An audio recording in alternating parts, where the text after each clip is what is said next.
This is the story of the most powerful and ruthless king of a dystopian world being reincarnated into a medieval isekai world. As he opens his eyes as a newborn, he finds his mother and father looking at him with love and joy. The parents comment on how their newborn child has facial features similar to their own and are overjoyed by the arrival of their newest family member. The father, Reynolds, names his son Arthur and immediately wants Arthur to call him Papa. However, the mother, Alice, thinks Arthur is too young for that. While the two young parents are goofing around with their new child, Arthur wonders who these two people are and why they are claiming to be his parents. If they really are who they claim to be, that would mean he somehow died in his previous life and has been reborn with his memories intact. Arthur looks at the starry night sky, not believing that after his countless victories and world domination, he's been reduced by the gods to a powerless infant. He is embarrassed, to say the least, and the fact that he has to go through the process of burping is giving him secondhand embarrassment.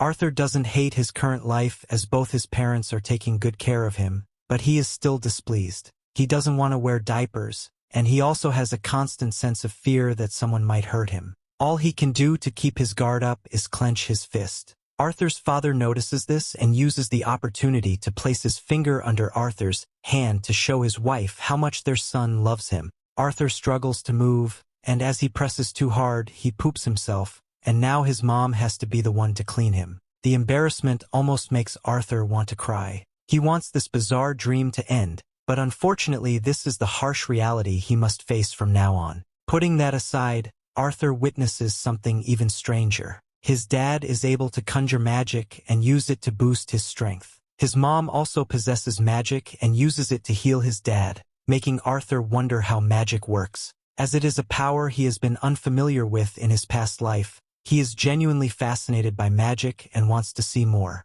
To do so, he realizes he must grow up first. Meanwhile, his dad enters the forest and subjugates a beast using his strengthening magic. Soon after, his group of friends visits him to hang out. Let me tell you, they will all play an important role in the later story. Back to Arthur, since he has nothing else to do. He examines his surroundings and absorbs as much knowledge as possible, because universally, knowledge is power. Reynolds comes back home after the hunting session, and Arthur wonders if he is now in a society where every single individual is allowed to own weapons. If this is the case, it means there is a level of danger outside that has made it so. Arthur believes it's only reasonable for him to obtain powers as quickly as he can to adapt to this world. Arthur has many questions which he unfortunately cannot ask yet, but despite all his frustrations, he still feels happy because he gets to have wholesome, priceless moments with his parents. In his previous life, Arthur didn't even have the freedom to sleep peacefully because his enemies tried to assassinate him every night.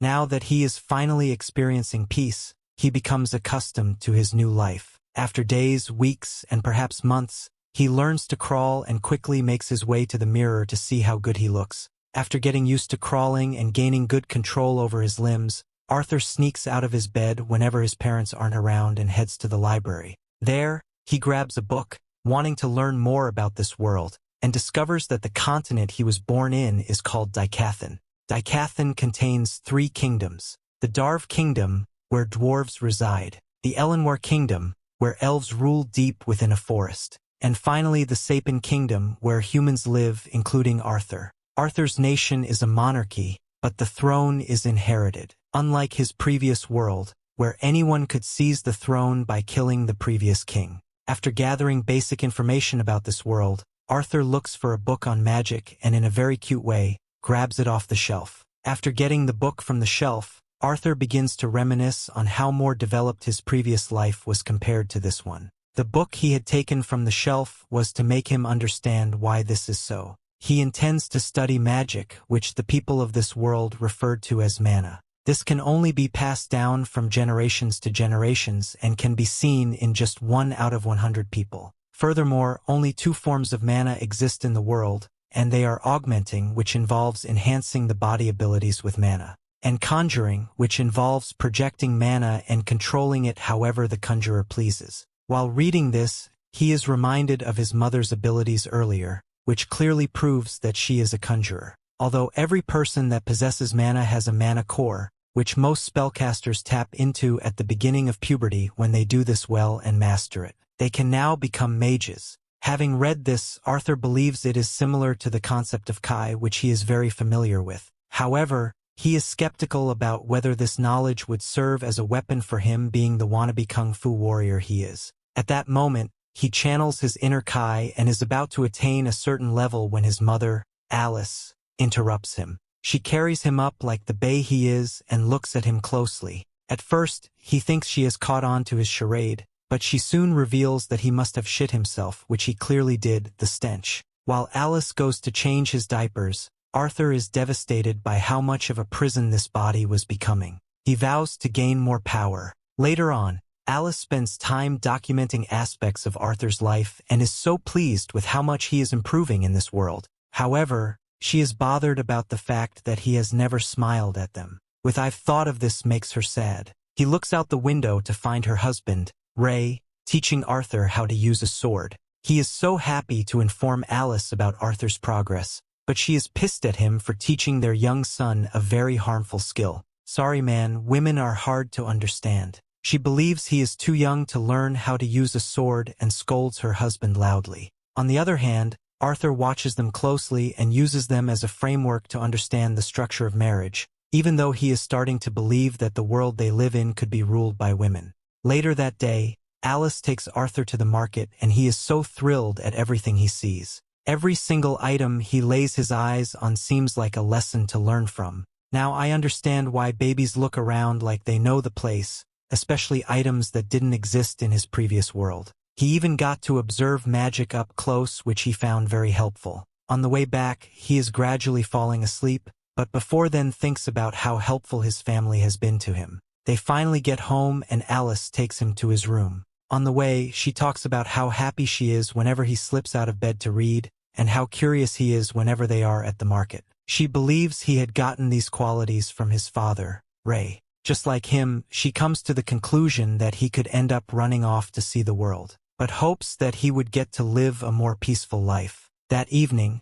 Arthur watches his father do some magic and is thrilled at the thought of having someone he could learn from closely. He watches his father raise a few rocks from the ground and changes his mind. Before he could get incredibly disappointed, Alice comes around. She assures him that Ray is just getting started and urges him to watch even more closely. At that moment, Ray amplifies his magic and ends up pulling off some advanced skills. Watching him do this, Arthur immediately figures that his father is an augmenter. He gets pumped to do a trick of his own, but his daydream is cut short when his mom informs him that it is now his bedtime. While she carries him to his room, he comes across a book on the shelf and continues to point at him, crying out loudly for her to let him read it. After a brief moment of unleashing his cute face, she is forced to let him read it for a while. Can anyone tell me how this worked just as he reads the book? He reminds himself of all the knowledge he has gained in his bid to produce a mana core for himself. He begins to channel all the mana from various points in his body to one point. He does this for a while,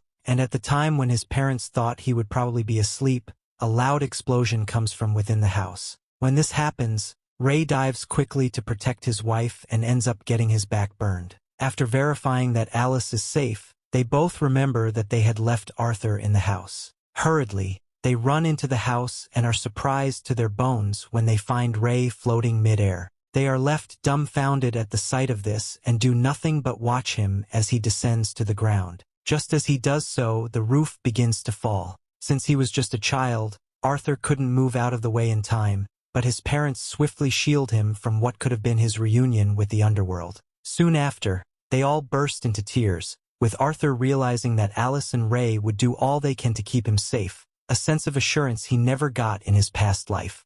We get a glimpse into the past life of Arthur, who was once known as King Grey. Back then, a royal servant was caught attempting to assassinate him. By law, the man should have been executed without question. But instead, the king's council decided to exile him to his home country along with his entire family. Fully aware that a fate far worse than death awaited them there, the assailant, desperate and terrified, begged Grey to spare his family. Yet Grey, showing no mercy, slaughtered the man's wife and daughter right before his eyes. Not out of vengeance though, but as an act of mercy, a chilling display of just how cold-blooded he truly was. So it's almost unbelievable to think that Arthur, this innocent-looking kid, is the same person who once ruled with such heartless resolve. Right now, Arthur is spending time with his father Ray, who gifts him a pair of identical combat gloves like his own. But Arthur turns them down, choosing to stick with his wooden sword instead.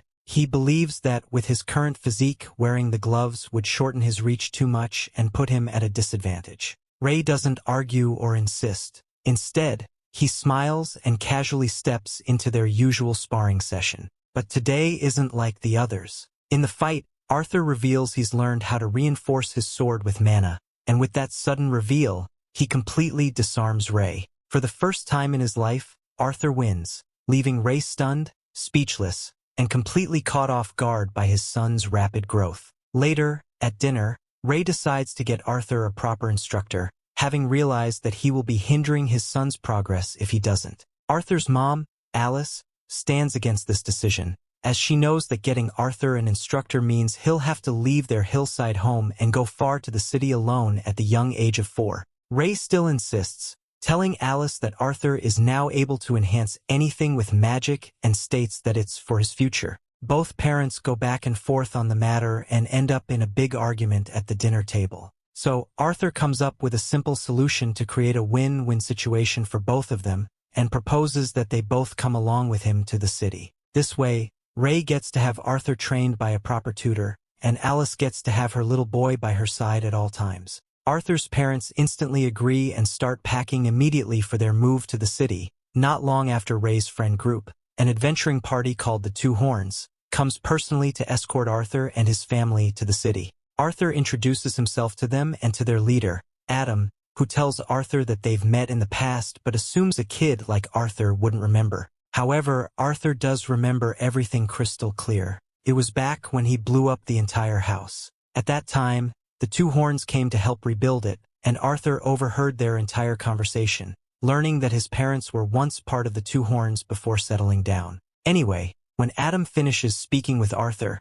Angela steps in, giving Arthur a tight hug, leaving no room for him to breathe. Durden, the tank of the group, notices the kid's struggle and pulls him away from Angela. That's when Arthur notices a young lady staring at him from the top of the carriage. She is Jasmine, seemingly not that friendly, who only silently watches Arthur from the distance. Arthur gets lost in her eyes when Helen approaches, shakes his hand, and introduces herself and Jasmine on her stead. With the introduction of the Two Horns coming to an end, the journey to Zyra City begins. Arthur quietly comments to himself how primitive this transportation system is compared to his old world, where flying cars were the norm. Still, he doesn't think it's terrible though, especially with his ever-caring mom by his side on the journey. They take several breaks every day, and during one of them a pack of wild wolf monsters attacks, making Arthur realize firsthand how dangerous the outside world truly is. Jasmine steps up to fight the wolves and,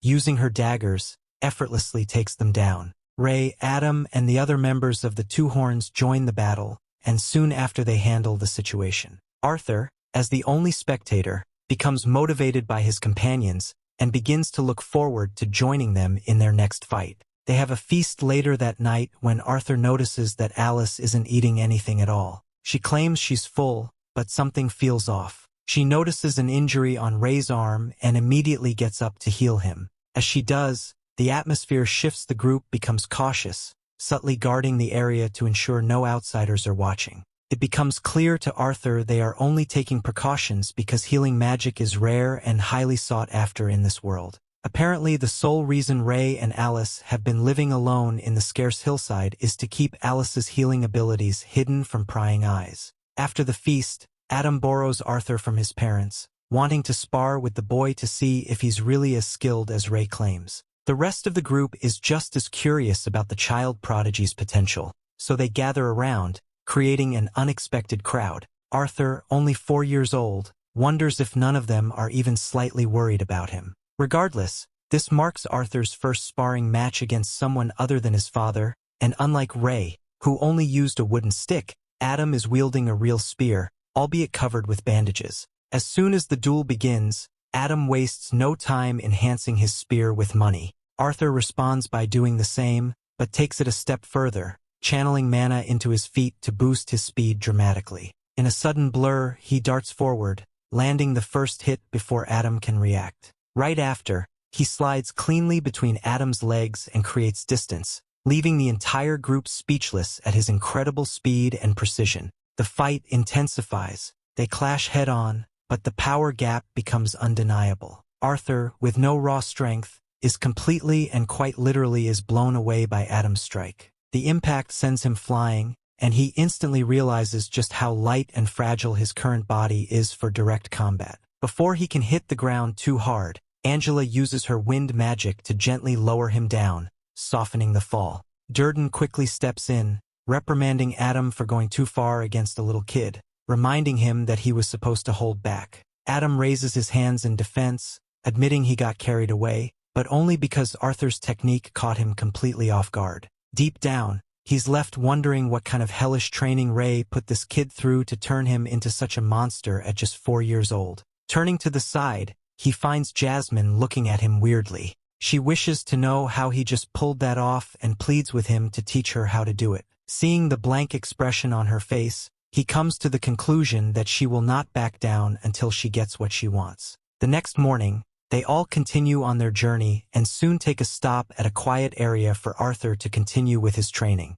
Adam teaches him how to use a spear while his father pulls up some gym bro moves, even though the weakling was just a weakling. After that, Helen teaches him some archery and he becomes a pro in a short time. With all his training done for the day, he proceeds to give Jasmine the lessons she demanded for, and she proves to be a fast learner. Later that night, while he is reading a book, Jasmine continues to stare at him like she is lost in his non-existent handsomeness. Soon after, she becomes like a stalker. The next day happens to be Arthur's birthday, and Jasmine hands him a dagger as a gift. To the surprise of the other ladies, she even began explaining how to use the dagger to him. Having gotten enough of their child's play and being a pained single man, Adam announces that they would be heading out now when his mother, Alice, calls him over. He discovers that she is not feeling so well. When he asks her what the problem is, she assures him that she is fine, even though he doesn't buy her bullshit. As they continue on their journey,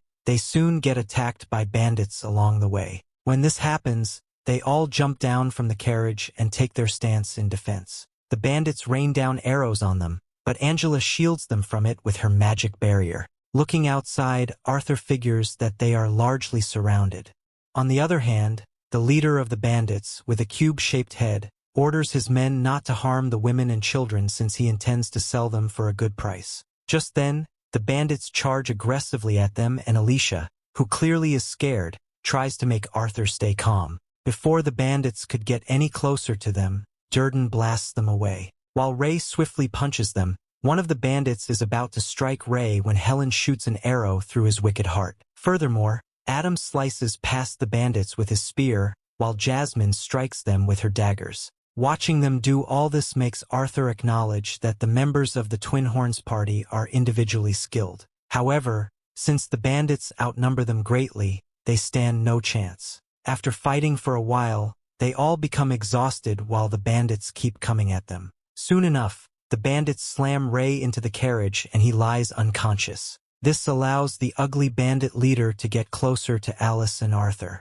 Seeing Ray in this state, the two run out of the carriage, but at this time Ray regains consciousness and asks that they step back. Even in his obviously beat-up state, he still decides to be the man. He asks Arthur to take his mother and run away. Hearing this, the clueless dummy insists on staying and joining them to fight, but his father reveals that his mother is pregnant. This leaves him with the answers to the suspicions he had had since about why his mother looked like she was sick. Meanwhile, Ray asks that he leave immediately and states his trust that Arthur would protect his mother and unborn brother. Hurriedly, Arthur grabs Alicia and starts running away with her. Angrily, the largemouth bandits' leader orders his men to stop them, but Ray comes charging at him when it seemed like Arthur and Alicia would get caught. Adam and Jasmine throw knives at the bandits to clear the way for them. Soon, all the members of the party join hands to help Arthur and Alicia escape while they face the bandits head-on. While running away, Arthur reminisces on the fact that he was once one who stole many souls and has now become someone who is scared of having his own soul taken away from him.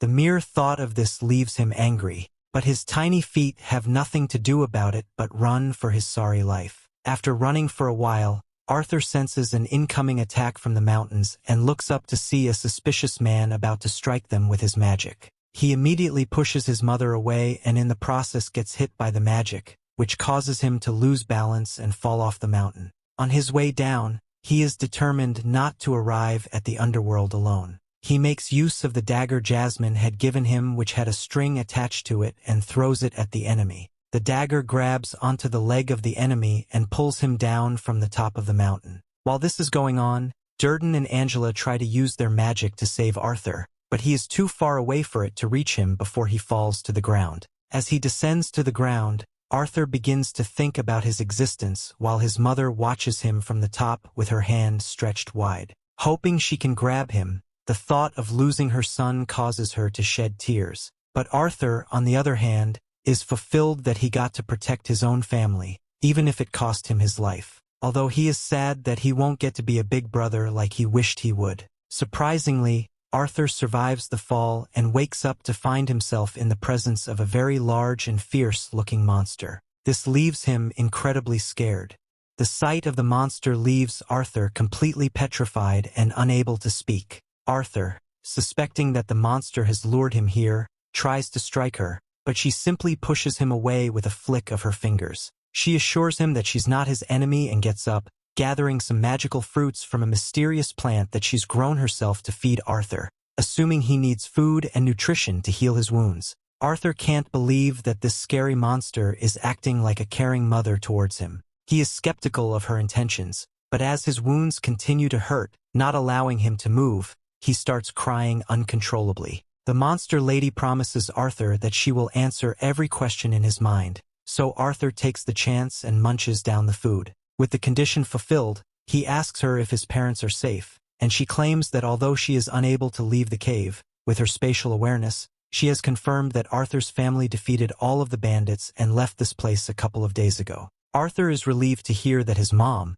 dad, and his soon-to-be-born sister are safe, and he thanks the monster lady for saving his life. He doesn't know what to call her, neither do we, so she introduces herself as Sylvia, and it looks like Sylvia is hiding some deep secrets. Arthur spends the next few days under Sylvia's care, continuing to eat the fruits which accelerate his recovery and completely heal his wounds. Now that he's able to move, he wishes to return home, but according to Sylvia, they are in the territory of deadly beasts and bandits, and if Arthur goes alone, he wouldn't survive a single day out there. Still, Sylvia comes up with a way for him to leave, as she can't bear to see this child separated from his family. Using the last of her magical powers, she begins preparing to open a dimensional rift. In the meantime, Arthur spends his days practicing swordsmanship. He keeps wondering to himself what secrets this hideous-looking monster is hiding from him, why she's so caring towards him, and what's the reason behind the hole on her chest. But since she never speaks about herself, he has no way of knowing.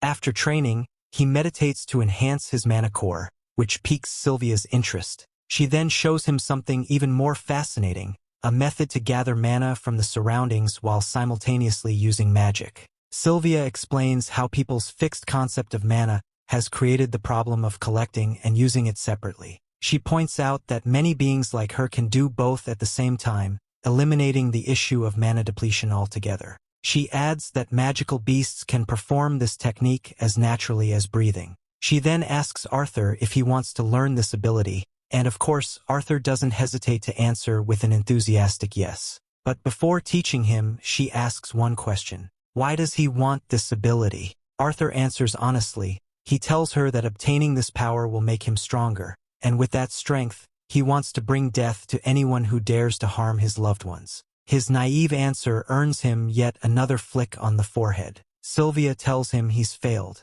She refuses to teach someone who is driven by hatred, but Arthur believes it's only natural to despise one's enemies. Speaking from the bitter experiences of his past life as the strongest king, Sylvia can sense Arthur's bloodlust and tells him that hurting people is never something one should aspire to. Then, after a pause, she apologizes for flicking him too hard. Yet she also reminds him that the same hands capable of destroying him completely can also touch him gently. That's what she wants him to understand. It's better to be kind to others because anger, Hatred and violence only leave behind pain. She saved his life with compassion, and she doesn't want him to stain that act of kindness with his hatred. As Arthur slowly begins to understand what she's trying to teach him, she asks him another question. What will he use his power for when he becomes stronger? Arthur, recalling the memories of the time he spent with his parents and their friends, responds saying that he wants to become stronger to protect his loved ones,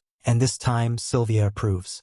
Meanwhile, on a nearby cliff, another creature appears who looks exactly like Sylvia. He reveals that he's been searching for Sylvia, who has gone into hiding to stay away from his kingdom. Another flashback takes us into Arthur's past life. This time, he's inside his royal chambers. After waking up in the morning, he heads to the office of one of his subordinates, who is a member of parliament. Arthur tells him bluntly that he is only the king in name only, and in reality, it's the parliament that holds all the power. In a world where resources are being exhausted and birth rates are steadily declining, Arthur believes he's merely fulfilling the role assigned to him, that he's just a device of violence. His subordinate tries to calm him down, flattering him with big words. In any case, Arthur leaves, and shortly after he is mysteriously assassinated. Just as Arthur tries to use the new power that Sylvia has given him, he recalls his former life. In that life, he knew not everyone was fortunate, but all he ever tried to do was unlock the ability to use Kai power. At that moment, the power falls on him completely and he feels overwhelmed. The question, as always, remains, what will he do with this new power he has just received? As he tries to practice with the energy surging through him, Sylvia suddenly throws him against a rock. He's confused. What is happening? Why is the one who has been taking care of him suddenly hiding him away? She tells him not to be afraid, but that he must remain there for a while. Inside the rock, he witnesses an incredible surge of power. Another creature, one that looks exactly like Sylvia, arrives. This creature had been lurking around, searching for her. Sylvia is shocked that he found her, and he reveals that he followed the smell of blood. He demands she come with him immediately, but she refuses. Sylvia is ready to fight to the death. When the creature moves to attack, she transforms into her true self. The entire area turns icy as she breathes out frost. She is indeed a powerful dragon. Seeing her in this form, the creature warns her that using that kind of power will kill her. But she doesn't care about death. To her, she's lived a graceful life, and she's at peace with dying. So even if it means death, she refuses to surrender to him. They engage in a fierce, terrifying battle, one that Arthur watches helplessly from the cave. He's overwhelmed by the manner of strength they both have. As expected, the creature fights back just as fiercely. It even looks like he's gaining the upper hand, until Sylvia releases her trump card. She freezes the entire area, seizes the creature, and then opens the cave to let Arthur out. When he comes out, he is stunned. He sees her true form. She is a dragon. She opens the sky above and tells him he can now leave. She says she's given him power to help him find his way home. Again, she asks him what he will do with that power. She hopes he won't be consumed by anger or hatred. Arthur answers that he'll use the power to protect his family. She smiles. She doesn't want him to live a life of sadness or hatred, and to her, the power isn't to fight or revenge. Instead, she wishes he will spread love to everyone. His reply makes her deeply moved. Before letting him go, she gives him a dragon egg and a feather, asking him to wrap the egg with the feather. Then she touches him, and he's suddenly filled with an overwhelming flow of energy. A glowing line, like a tattoo, spreads from his fingers down to his arm, his top tears. Revealing the line, she admits she could have sent him home earlier. She always knew how. Arthur had thought she kept him there because it was unsafe to return. But she reveals the truth. She loved his company. Having someone to talk to, someone to bond with, was something she hadn't experienced in a long time. His presence had been a precious gift, and he sincerely enjoyed being with her too. He learnt a lot from her. It's an emotional goodbye. In tears, Arthur regrets that there's nothing he can do to protect Sylvia. Recalls that she taught him a lot, even gave him strength. She had treated him with such love and care, but he can't even save her. Despite all she had done for him, he feels sincerely sad. He weeps, remembering the promise he made to her. He feels like he's failed, but all these doesn't matter to her. She had lived a life she is grateful for, but then, with a soft smile, he tells her he doesn't care what she is, whether she's a dragon or a monster. All he knows is that she is family. She teases, asking how he can call her a family when he already has a mother waiting at home. Thinking about it, he smiles and says, "Then you're my grandmother." That single word grandmother hits deep, cuts into her soul. Even for Sylvia, a dragon, the emotion overwhelms her. She begins to cry. She asks him to call her that again. He does. Just as he calls her grandmother, she quietly lies down, content about her life. Arthur takes the egg and the feather she gave him, and the sky opens. It's time to leave, but he doesn't want to go. He begs her to come with him, but she doesn't respond. The opening closes. Just as he leaves, Sylvia releases the sealed world and her opponent regains strength. She suddenly collapses to the ground, as if she dead. The creature approaches, wondering if someone as powerful as she is can die with just a small attack. He comes closer, trying to understand, but Sylvia had only played dead. As he draws near, she opens her eyes and releases a massive burst of mana, too powerful for anyone to survive in. The entire cave shakes, the explosion so great it reaches the surface. Meanwhile, in tears, Arthur continues his journey home. Her voice echoes in the sky. She reminds him not to forget their conversations. She knows sadness is natural, but begs him to smile through it. He shouldn't try to fight back or revenge due to sadness, but he doesn't think he has the ability to do that. She advises he shouldn't try to carry the smile at once. He should simply take things one step at a time, changing the world bit by bit. Arthur doubts himself, but she reminds him who he is. He is King Grey, the strongest king. He can do anything. She begs him not to fill his heart with anger and pain, but to live a life of happiness. He is shocked that all these while she was with him, she was aware of his true nature. It's a moment full of truth and deep emotion. Her voice eventually fades into the wind. Arthur, now back on Earth, carefully places her gifts in his bag. With a new resolve and strength, he starts going home with the intention to change the world with a smile, one step at a time. Will this resolve last long?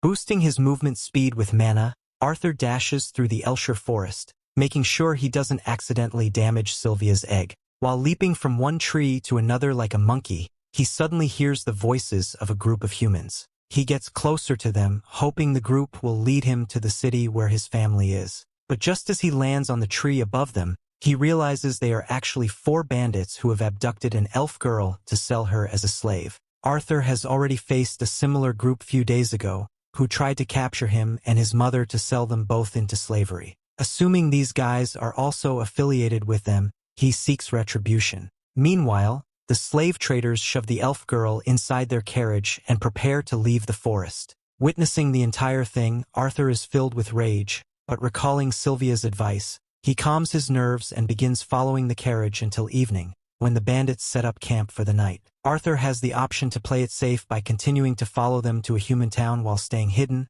but if he does that, he'll have to abandon the idea of saving the elf girl. In any case, he waits until midnight before making a move. The bandits are using horned wolves to pull their carriage, and Arthur comes up with a plan to use the wolves to throw the bandits off. He throws rocks at the wolves, causing them to howl loudly. One of the bandits tries to calm the wolves, afraid their howls might attract dangerous creatures to the camp, and begins kicking one of them. Arthur takes this opportunity to sneak up behind the bandit, reinforcing his right hand with mana to make it sharp and incapacitates the man. He then grabs the bandit's knife and ruthlessly slays the second slave trader. The third bandit senses something off, but before he can react, Arthur slices his leg. The third bandit quickly alerts his leader about the kid mage, but the leader doesn't take it seriously and only sees more money in his future, convinced he'll capture Arthur alive. The bandit leader drops his sword, not wanting to damage his soon-to-be best-selling product, and reinforces his hands with mana before charging at Arthur barehanded. Arthur dodges the first strike and tries to snatch the leader's weapon using the thread trick he used in his last battle. However, the bandit leader, being far more experienced in combat, sees through Arthur's trick and kicks him away. He then picks Arthur up by the leg like it's nothing, declaring that this is the end. But for Arthur, it's just the beginning. Arthur burns the bandit leader's left leg with a sudden fire spell, enraging him to the point where he now wants Arthur dead, stating he'll just sell the nasty kid's corpse to some creepy collectors. While the bandit leader is busy monologuing, Arthur uses his thread technique to throw his knife, stabbing it straight through the leader's forehead, unaliving him instantly. The third bandit is still alive and begs Arthur to spare him, promising to atone for his sins, but Arthur knows very well that all these pleas are just lies. Plus, he cannot leave behind any witnesses to his crimes, so he finishes him off as well. He then enters the carriage, lifts the blindfold off the scared elf girl, and assures her that she is now safe to return home. She doesn't understand what's going on and gets worried upon noticing that Arthur has injuries all over his body. Arthur realizes that kids aren't used to such brutality, so he quickly covers the corpses of the bandits before the elf girl can see them. He then makes up an excuse, telling her that the bad guys died from some accident and she being an actual kid is instantly convinced. Arthur packs some of the useful items he might need for the rest of his journey and is about to leave. But the elf girl stops him, holding his hand and begging him not to leave her alone in this dangerous forest. She tells Arthur that her parents once told her about tree ghosts that live in this forest and eat children, though in all honesty, those were just stories meant to scare kids into going to sleep. In any case, Arthur realizes he has no choice but to bring the elf girl back to safety. She uses her sense of direction and says her home is toward the south, which happens to be the opposite direction of where Arthur's parents are. Arthur asks her how she got kidnapped,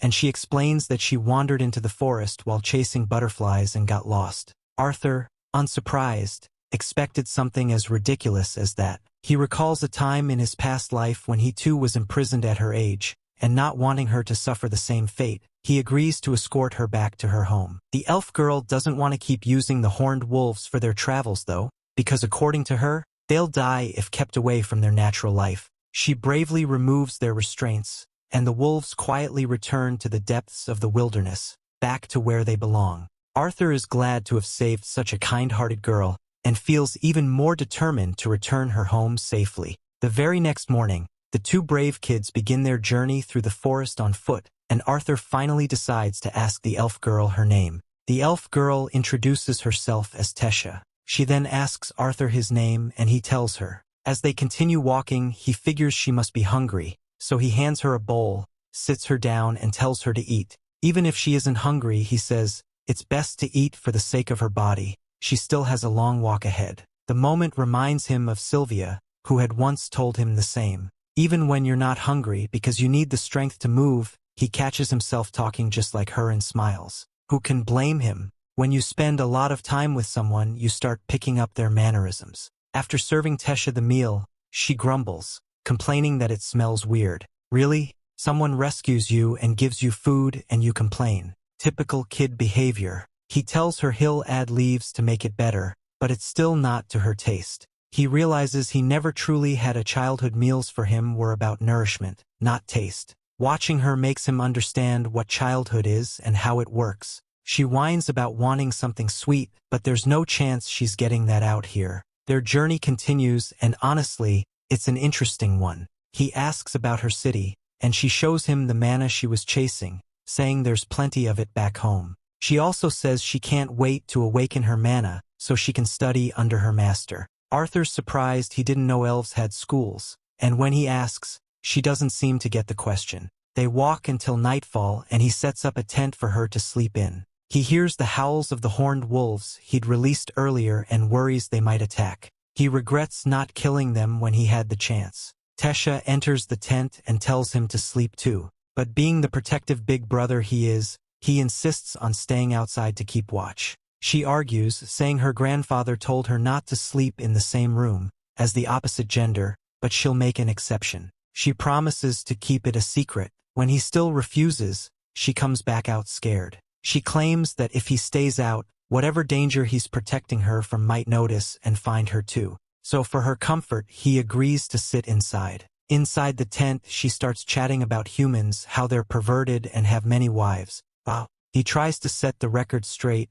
but she falls asleep. Eventually he does too. The next day, their journey continues. From leaping across mountains to walking on water, he's proving to be a solid big brother. Being with her makes him realize what it means to be childlike. Still, the journey feels long and honestly, he's starting to worry about his parents. Meanwhile, Tesha's gotten comfortable around him. She chats freely. Along the way, Arthur suddenly feels a sharp pain in his mana core. Tesha thinks he's just tired and rushes off to get herbs while he leans against a wall. The pain intensifies, and then one of the horned wolves approaches. Terrible timing. Tesha returns with what she calls herbs. Arthur, ever the big brother, shouts at her to run. He assumes the wolf is ever ready to attack them, but the wolf doesn't attack. Instead, it drops meat from its mouth and walks off. Tesha smiles happily, saying that's the reward of being a good kid. Have they really been good kids? They cook the meat, and after one bite,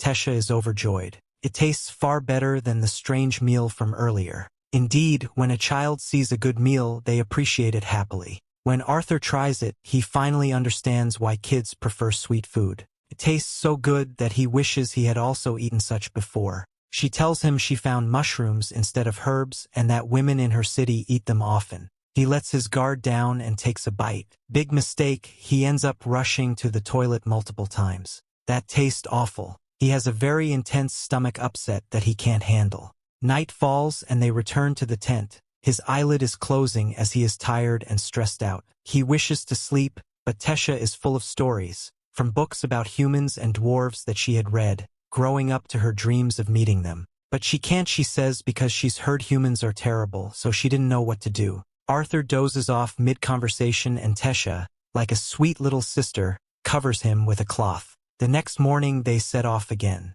Arthur's exhausted but hides it with a smile, so she won't worry. Even when she asks him if he is tired, he lies to her that he is still very strong when even the blind can see he is weak. As they approach her village, she asks to give him a nickname, Artie. He calls her Your Royal Highness in return. She doesn't take the joke as she should and says she was just trying to make him feel like a friend. Friendship is something he has barely experienced before, so I can't blame his reaction. She walks ahead and spots an opening. He doesn't notice at first, but she calls his attention to it. He doesn't know what it is. Before he knows it, she's hanging at its edge, calling for him to join her with her hands stretched out. In that moment, he's confused. Should he go with her or turn back home? He grabs her hand and follows her in. They arrive on the other side and he lays on the floor, weak. Before he can fully recover, armed guards surround him. They say they tracked them through the teleportation hole. Suddenly they seize him and hold a sword to his neck. He shouts for Tesha, only to see her standing still, expressionless. What's happening? Could his kindness really end in betrayal? The guards demand Arthur to explain who allowed a human like him to enter their sacred land. Arthur turns to Tesha, hoping she'll clarify the situation, but as she remains silent, Arthur feels betrayed, feeling stupid for ever thinking of her as a friend. But it turns out Tesha was only hesitating to speak because she's still a child. And as the guards announce that they'll be unaliving Arthur, she finally steps in, vouching for him and stating that he saved her life. However, the guards stick to the assumption that Arthur has somehow brainwashed Tesha into believing she was saved by him. Yeah, right. In any case, the only wise and sane man of the Elven lands steps in, emerging from the same teleportation portal, and orders the guards to let Arthur go. This man is Virion Erelith, the former king of Elenoir, and he personally thanks Arthur for saving Tesha, revealing that she's his granddaughter, which means she's the princess of this kingdom. Arthur is completely stunned by the revelation, since he never imagined Tesha could be royalty,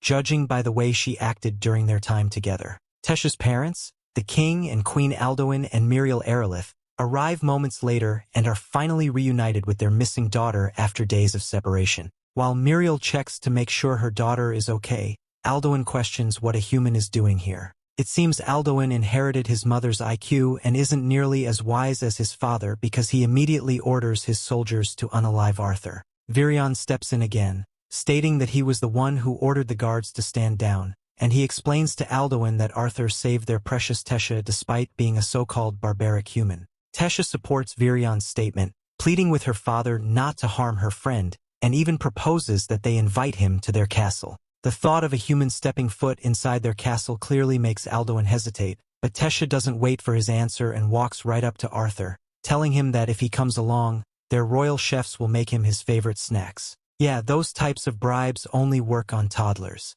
Well, Arthur is technically a toddler, so whatever. Alduin doesn't want to upset his sassy daughter, so he agrees as well. Meanwhile, Virion's curiosity is piqued to the max, sensing Arthur's mysterious power. and so he asks Arthur to talk with him later in private. For now, Arthur tags along with Tesha and walks through the Kingdom of Elenoir, an artistically structured society where houses are built both on and beneath the trees, and the people live simple yet peaceful lives. As Arthur walks beside Tesha, he draws a lot of attention from the crowd, all of whom are curious about what a human is doing here. Arthur can't move past the fact that Tesha hesitated to help him at first. Why would she do that? And what was with that stern expression on her face back then? He doesn't understand it, and the thought continues to bother him, triggering a sharp pain in his chest. In any case, he remains suspicious of everything around him and is doing his best to stay alert and not let his guard down. They reach the castle at the end of the city,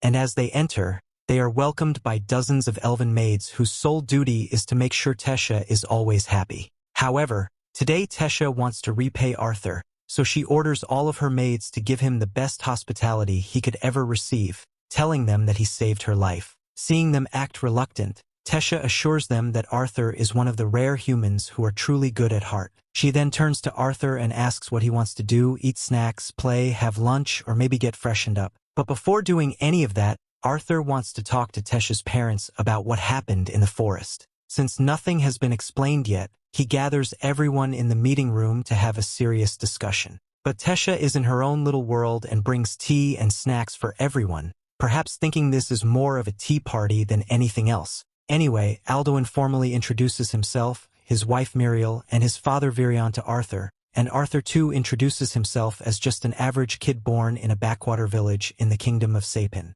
He kneels before Alduin, admitting that a commoner like him would never have the chance to see royalty, let alone sit in the same room as the Elven King, and he expresses how grateful he is to have been given this opportunity. Alduin finds it surprising how well educated Arthur is, despite claiming to be born a peasant, but he allows him to continue. Arthur then gives a detailed explanation of what happened, including how he got separated from his family. He doesn't lie to the king, but he also doesn't tell the full truth either, like his encounter with the mysterious dragon Sylvia. Regardless, as he moves his story forward to the point where he found Tesha being kidnapped by a group of slave traders, the mood in the room changes. Once again, Alduin seizes the chance to blame all of humanity for what the slave traders tried to do to his daughter. On the other hand, Virion asks the real question: how did a 5-year-old like Arthur manage to rescue Tesha from 3 grown slave traders? It couldn't have been through negotiation or begging,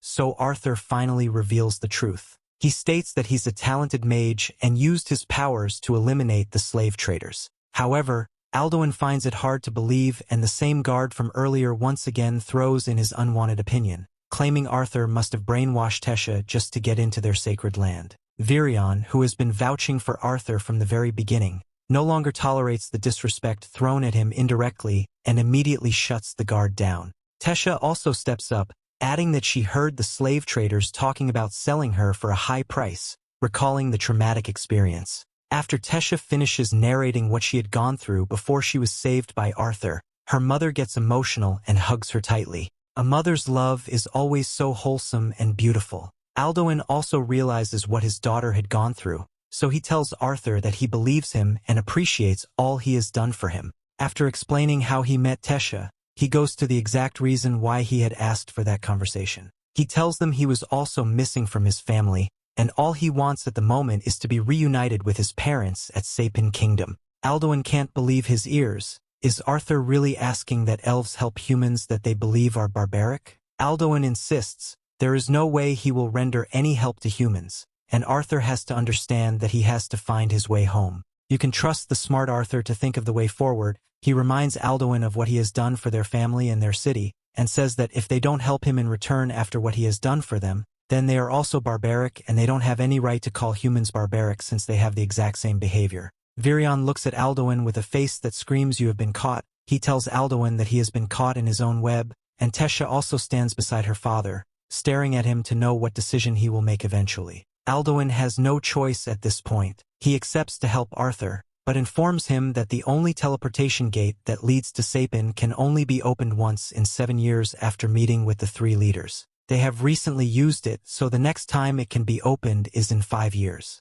Arthur doesn't have that luxury of time. He can't wait 5 years before reuniting with his family. Alduin suspects that too, so he says he will ask soldiers to escort Arthur home, so their journey will start the next day. Arthur feels better hearing that, but his manicore suddenly starts hurting again. He struggles to leave the meeting and goes to have his bath. The pain doesn't subside and continues. After his bath, he holds his chest tightly, wondering what could be the cause of his pain and the solution to it. He thinks about Sylvia and asks her what he should do about that pain. Unfortunately, the answer isn't coming anytime soon. He takes a walk around the palace and the fresh air he is getting makes his pain reduce a little. He thinks about his parents and how much he misses them. He wonders if they are still alive, but concludes that they are too strong to die that easily, so he is sure they are fine. When he looks up and sees Tesha with her parents, he wonders if his family will also receive him that happily, or if they will be angry with him for leaving them for so long. All these thoughts overwhelm this poor boy, so he stands lost. Tesha runs to meet him. He teases her by calling her a pampered princess and asks her to go and enjoy the comfort of her parents. He confides in her about the worries he has about his parents and if he will be welcomed by them. She holds his cheek, wondering how petty he can be. "What do you mean your parents won't be glad you are back?" She wonders. Parents are always worried about their children, and she is sure his parents are presently worried about him too. As she holds him, shiny bellflowers fall down on them. She looks at them and tells him what they are. Seeing her look like that, he remembers when he entered the city and thought she wanted to betray him because of her look, but he is glad she didn't repay him with evil. However, those flowers look familiar to him. He returns to his thoughts, wondering what he is seeing. What she sees as a flower isn't a flower to him, it is a weapon. He has seen them during those days when he was still fighting. He apologizes to her and she wonders what he means. He says he likes the flowers too, then throws back the flower, which he assumes is a weapon to the person that has sent it. To his shock, the sender was no one else but Virion. He asks why Virion is attacking his own granddaughter. However, Virion smiles at him, asking if someone can be attacked by something like that. Tesha comes to meet Virion, begging him to leave Arthur alone and saying that Arthur is actually a good boy and he isn't like other humans. She begs that he stop bullying him. Virion doesn't take that as bullying. He says he has seen someone interesting for the first time in his life and he won't let the person go. He magically sends Tesha to sit and brings a stick so he can have a duel with Arthur. Who will win this fight? The fight starts and Arthur does his absolute best. He uses all his mana to fight but notices that Virion is faster than him. No matter how hard he tries, he can't even get to hit Virion at all. When he makes a hard attempt, Virion breaks his stick and a piece of the stick almost hits Tesha, but he protects her. He decides to use magic. The magic he uses is so strong that only a few people can survive it. But guess who repels his magic? It's Virion. After several attempts, he successfully gets to hit Virion on his head. Virion is shocked, but that only gets him more excited to fight. Asks Arthur for a second round of fight, but Tesha stands from where she is kept and tickles his butt, telling him to leave her Artie alone. He claims Arthur isn't the child Tesha thinks he is, and if there is someone that bullied themselves in that fight, then it was Arthur that bullied him. Arthur doesn't want this cap for himself. He claims Virion is overestimating him. Virion asks him to be his disciple. It may be a good idea to him, and to be fair, he is also considering it. However, when he thinks about his parents and how they aren't sure he is fine, he decides it isn't a good deal. He tells Virion about his concerns, but Virion informs him there is a way he can inform his parents that he is fine and well without having to go home. He tries to inquire better, and Virion releases something into his body. He starts feeling pain in his mana again, and this confirms what Virion had suspected earlier, which is the fact that he had gotten the beast will. He tells Arthur that the only way he will survive and not die is if he becomes his disciple. This is a tough choice for Arthur. What will be his decision eventually? Arthur finds himself in a state where he can't move. His heart aches with a sharp pain, and as he tries to contain the pain, a dark aura unleashes out of his chest. It takes the form of a mysterious, scary being, and Arthur, scared, closes his eyes, wondering if this beast is a manifestation of his inner anxieties, or perhaps his responsibilities. As the monster closes in, about to hurt Arthur, a faint voice calls out to him. It's Tesha, and her voice calms his heart down enough to help him wake up. Opening his eyes, Arthur finds Tesha sitting on top of him, and that makes him wonder if he's been transported to the world of Mushoku Tensei or something. Tesha wishes Arthur a good morning, but he brushes her off and pretends to go back to sleep, calling her the monster in his dream. Jokes aside, Tesha informs Arthur that her grandfather is waiting for him outside, but Arthur doesn't listen, so she literally drags him out of bed, telling him to fix his messy hair, to which Arthur retorts that Tesha's hair looked like Medusa's seconds ago. Arthur starts changing his clothes when Tesha asks him if he's actually going to stay here, and Arthur replies,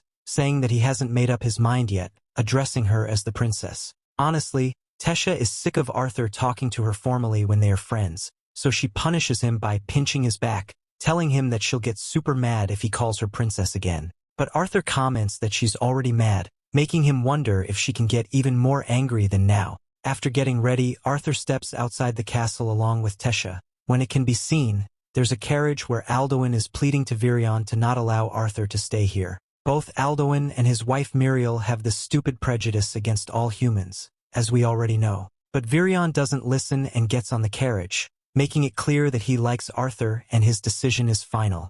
Tesha overhears Alduin and once again steps up to defend Arthur, saying they should allow him to stay here since he saved her life. Alduin, in reply, admits he's grateful, but not so much to let a human spread filth in their sacred land. Virion has had enough of Alduin's words. He shuts his thick-headed son up, who's supposed to have the highest power as the king of this land, and tells both Arthur and Tesha to get on the carriage already. Shortly after, the carriage leaves for the location of Virion's old friend. Tesha falls asleep on Arthur's shoulder, and Virion asks Arthur to let her sleep, stating that she woke up early today since it is an important day that will decide Arthur's future. Virion pities his granddaughter, stating she has been living in a lonely environment until now, and the only reason she has no friends is because every single person has tried to exploit her, and that is why Tesha has kept her distance from people. Hearing all that, Arthur realizes why Tesha gets mad whenever he addresses her formally by calling her the princess. Virion mentions that Tesha only smiles when she is with Arthur, so he thanks Arthur for being her friend, making him realize how much Tesha cherishes him. Arthur realizes how kind and caring this old man is and decides to trust him fully from now on. Soon after, the carriage arrives at the destination and drops the group off in front of a house that looks like the house of Frodo from Lord of the Rings. Arthur wonders who the owner of this mysterious house is and how important this person could be that the former king has personally come here to visit him. Virion, who was acting like royalty all this time, suddenly takes the form of a typical old man, banging his foot on the door, demanding his friend to get out, calling her an old witch. But after getting no response, the old man puts his ear against the door to listen when the old witch bangs the door open, sending Virion crashing and telling him that she can hear him just fine and doesn't need him to scream in her damn ears. Virion gets up, introducing the cranky old lady to Arthur and Tesha as Rhenia Darkasson. According to Virion, Rhenia is a special mage, one who competent enough to fulfill Arthur's wish. Arthur is glad to hear that, and tells Rhenia how much honored he is to meet someone like her. Rhenia likes how polite the boy is and lets them in, where Arthur looks around finding nothing but a bucket of water. So he can't help but ask Rhenia how she is going to help him communicate with his parents when he can't see any communication equipment anywhere. Rhenia explains, stating she is a seer, a type of mage who can look into fragments of someone's past and future. She tries to demonstrate her powers on Arthur, but becomes surprised as she can't see much, calling Arthur a special one. Arthur tells Rhenia that he doesn't want to learn his future and just wants to somehow tell his parents that he's alive and that they shouldn't worry about him. So Rhenia does that, asking Arthur to look at the reflection of the water inside the bucket, instructing him to focus on thinking about his parents while he does so. She then uses her magical powers on him, and just like that, Arthur is able to see his mom, Alice, and his dad, Ray, having lunch together, still mourning for him, and mentioning that today was his birthday. Both Alice and Ray recall that unfortunate incident where they lost Arthur, and how they still haven't been able to move on. After settling in the city, Ray joined the security force of the city and started living in a mansion with Alice, taking care of her and the baby inside her belly. As they both start crying, thinking about Arthur, Arthur finally speaks to both of them, telling them that he's still alive and well, and is currently in the land of the elves. He explains that he's speaking to them through a special kind of magic, and also mentions that he cannot return just yet as there's something wrong with his body that needs to be fixed. But he tells them not to worry, promising he'll be fine, and begs them to not blame themselves for what happened on that day. As he ends the call, telling both his parents how much he loves them, Alice hugs Ray, overjoyed by the fact that their little boy is still alive. Arthur has tears in his eyes. He doesn't want to see his parents in such a miserable state, so he takes the oath to become competent enough to not create such situation again, requesting Virion to take him as his disciple. His determination to train doesn't go that easily, considering the fact that Alduin and Muriel aren't fine with the idea that he will be staying with them. A human in the Elven City isn't something they should all be excited about. Virion and Tesha go for a meeting with Alduin again. Tesha tries to tell her father that the boy they are rejecting had saved her twice, so if they insist they don't want him, it means they are laying a precedent that elves to repay good with evil. Alduin doesn't care about that. He has the interest of his people to protect and fears that they wouldn't accept Arthur in the city. Virion also interferes. He had never had a disciple before, so he tells Alduin that for him to ask Arthur to be his disciple, then he should trust that the boy is good. Left with no choice, considering his soft spot for his father and daughter, Alduin accepts to let Arthur stay. But he still has one worry, which is if his people will accept Arthur. He asks Virion who will take the blame if anything goes wrong, and Virion doesn't even think twice before he accepts to take the blame. Alduin and Muriel go outside to welcome Arthur. Alduin stands in front of Arthur, admitting that he had been harsh earlier when Arthur was brought to the city and it wasn't his fault, but the way humans are perceived. Arthur can see the obvious change in attitude. The same Alduin that hated the idea of him being there is now happily welcoming him. Indeed, Alduin loves his family and will do anything to make them happy. Alduin shakes Arthur's hand to welcome him, but Tesha has a better idea. She challenges her father, telling him that if he is really happy with Arthur, then he should allow her to go with Arthur to the town and show Arthur the city. Alduin has nothing to lose against since the news of Arthur's prolonged stay in the city has spread far and wide, so he allows them. Happily, Tesha drags Arthur's hand to the city. She shows him the interesting people around. That is his first time in the Elven City, and he is amazed at how this species of people look. She tells him about a big store around that sells snacks and fruits and drags him so they can beat the crowd and get snacks there. As he follows her, a young elf intentionally bumps into him. As respectful as our main character is, he doesn't even care that he was bumped into. Instead, he apologizes to the boy and asks to leave, but the boy looks at him scornfully. He comments that Arthur has contaminated him with his human body. He continues by saying that it doesn't matter that Virion wants Arthur in the city. Arthur will never be accepted because he is human. The normal Arthur wouldn't actually think of being mischievous in this situation,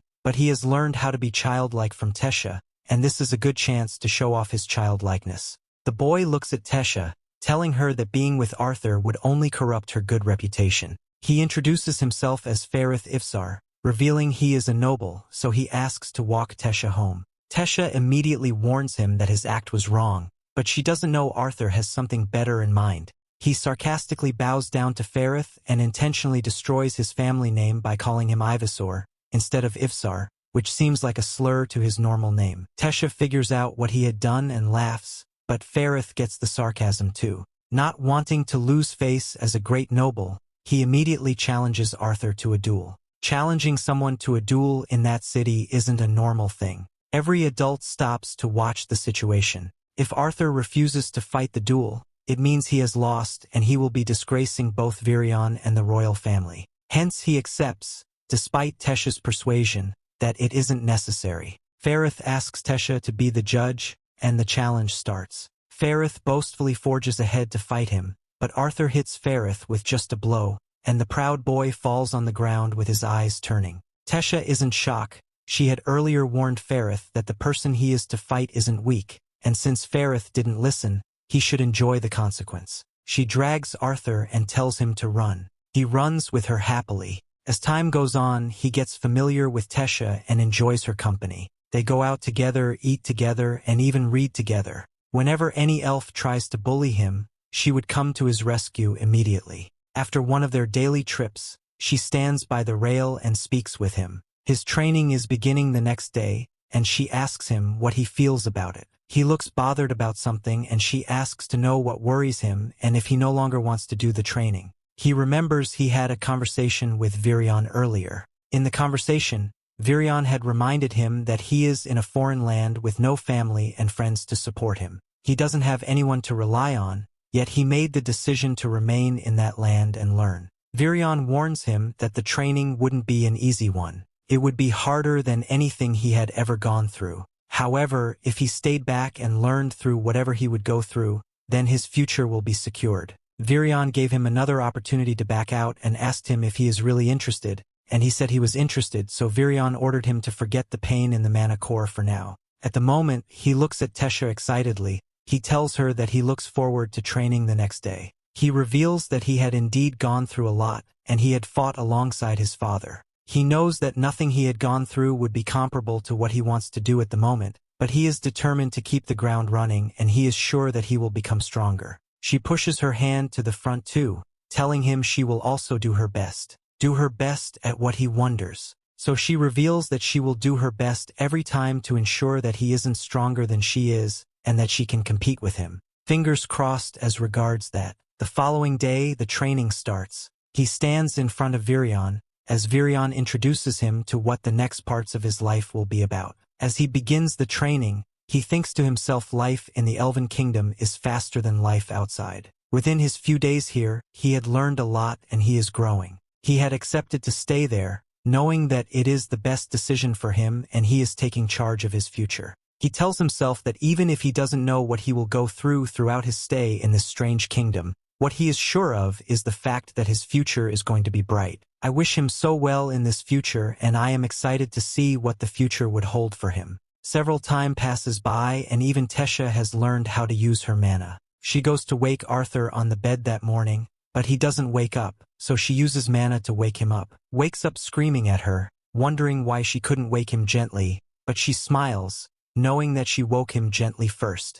And with that, we have come to the end of this part. Stay tuned for next part. Don't forget to subscribe to the channel and activate the notification bell to receive all the latest updates.